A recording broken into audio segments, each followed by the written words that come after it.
তোমরা যারা বনগাঁয় থাকো এই রেস্টুরেন্টটার নাম অনেকেই জানো। আর আজকে প্রথমেই অর্ডার করেছিলাম এই ভেটকি তাওয়া ফ্রাই। আমার লাইফে ময়দার কোটিং দেওয়া তাওয়া ফ্রাই এই প্রথম দেখলাম। আর এক বাইট নেওয়ার পরেই মুখের অবস্থাটা দেখলে, কারণ কি বলতো, ভেতরে ভেটকির জায়গায় বুঝতে পেরে গেছিলাম পিওর কাতলা মাছ ছিল।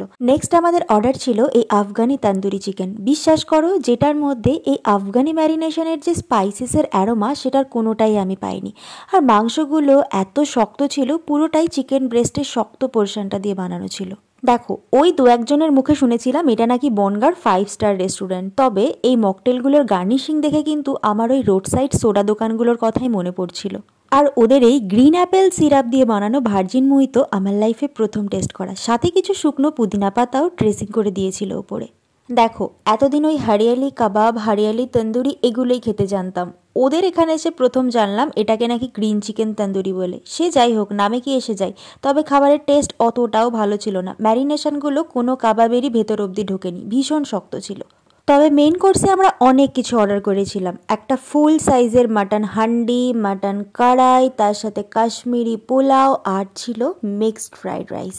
দেখো, রেস্টুরেন্টটার দাম যে পরিমাণ রাখা হয়েছে সেই তুলনায় তার অ্যাম্বিয়েন্স বা খাবারের টেস্ট এগুলোর দিক থেকে বিচার করলে কোনোভাবেই এটা কিন্তু 5 স্টারের ধারে কাছেও যায় না। আমি জানি না কেন সবাই এটাকে 5 স্টার রেস্টুরেন্ট বলে।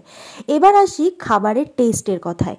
এখানে স্টার্টারের অভিজ্ঞতা যে খুবই বাজে হয়েছে সেটা আর আলাদা করে বলতে হবে না। তবে সেদিন যে মেন কোর্সগুলো আমরা অর্ডার করেছিলাম, খাবারের টেস্টগুলো কিন্তু ভীষণই অ্যাভারেজ ছিল।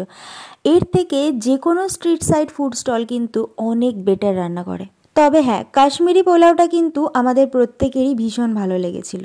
এবার আসি অমৃতসারি কুলচার কথায়। এতদিন জানতাম অমৃতসারি কুলচার ভেতরে আলুর স্টাফিং দেওয়া থাকে, কিন্তু এখানে এসে জানলাম এর ভেতরে পনির আর কিশমিশের স্টাফিংও হয়। যাই হোক, প্রত্যেকটা খাবারই ভীষণ গরমিল ছিল, মানে এটা ওটা করে কোনোভাবে দিয়ে দেওয়া হয়েছে। এবার কিছু স্ক্রিনশট তোমাদের সাথে শেয়ার করি।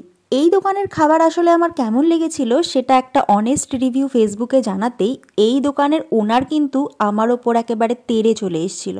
তবে বাকি স্ক্রিনশটগুলো দেখলেই বুঝতে পারবে যে এখানে খাওয়ার অভিজ্ঞতা শুধু একা আমার নয়, আরও অনেকেরই খারাপ হয়েছে।